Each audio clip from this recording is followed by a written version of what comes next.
high and intense emotions are actually infectious. When I first started working in psychiatry and I went to a psychiatric ward, we had some patients who had what's called mania, and they had very elevated moods and very intense emotions, very high levels of elation that were happening. And what I noticed is that it wasn't just the patient that experienced that, it was all the people around them. It was the family members, it was the members of staff, it was the other doctors and nurses in the team who also started giggling when that person was giggling. You see, high and intense emotions are infectious. And it's the same with high emotions as with low emotions. And it's exactly the same with Donald Trump and the way that he expresses his emotions, because it actually is infectious and it starts affecting us all. After Trump's emotional outburst at the Oval Office with Vladimir Zelensky, after his berating of someone who most of us consider to be a hero, this led to an emotional reaction for many people all around the world. So his emotional reaction, his emotional explosion, led to an emotional outpouring for people all around the world. Give us your minerals, we take, and then maybe we'll see what we can do for you. I said that J.D. Vance was a piece of shit. Because in 1994, the United States of America signed a guarantee of Ukrainian sovereignty and security against aggression. We had a deal. We had a fucking deal with these people already. And so what this means is that we are going through a global trauma right now.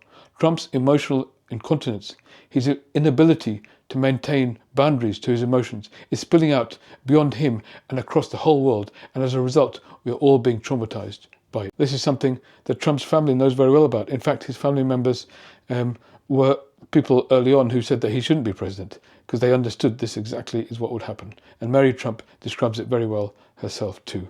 So how do we deal with this?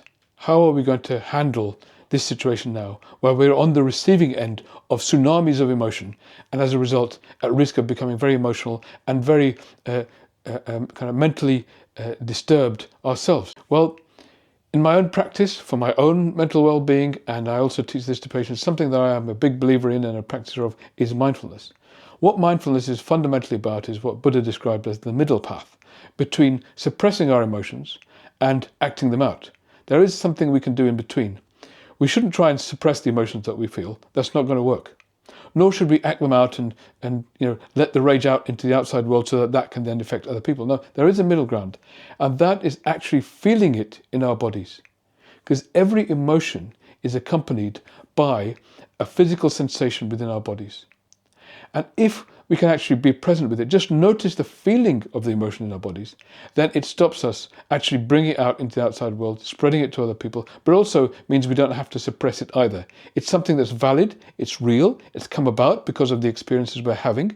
It should be treasured and honored, actually. And the way to really do that is, instead of sort of ejecting it into the outside world, just noticing the sensation of it in our bodies. It's like building a mindful muscle.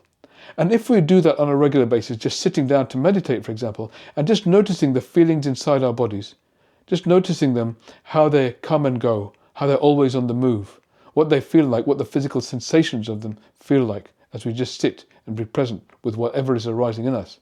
When we do that, we're building a kind of mindfulness muscle. It gives us a bigger and bigger ability to take that middle path, to notice how we're feeling, and allow us to actually continue in the direction we wanted to go, rather than being derailed by the emotion itself. So being mindful, being present, is the way that we can handle this global trauma that the entire world is basically being put through at this moment. And this is a skill that we're going to need to develop, because we are going to need to fight back. We are going to need to resist. We are therefore going to need to be able to be strategic and clear-minded about how we need to progress. And the only way that we can do that is if we are able to master our emotions, not to deny them, not to suppress them, but not to be governed by them and derailed by them either, but being able to feel them, be present with them, allow them, even honor them, befriend them, but then act in the way that we believe will make the most difference and make the most change, and hopefully correct the disasters that will be unfolding before us in the coming years. So as a psychiatrist and someone who's politically active, and also write a lot about politics and philosophy and other things, I'm going to be producing videos like this in the long run for some time now, and you'll really help get these videos out to other people by liking and subscribing. So if you can like and subscribe, what will happen is that it will help us with the algorithms on YouTube and bring these videos to more and more people. Would really appreciate this and keep us talking together, building awareness, building an understanding about what's really happening and what we can do to make a change and make things better and turn this story around. Thank you.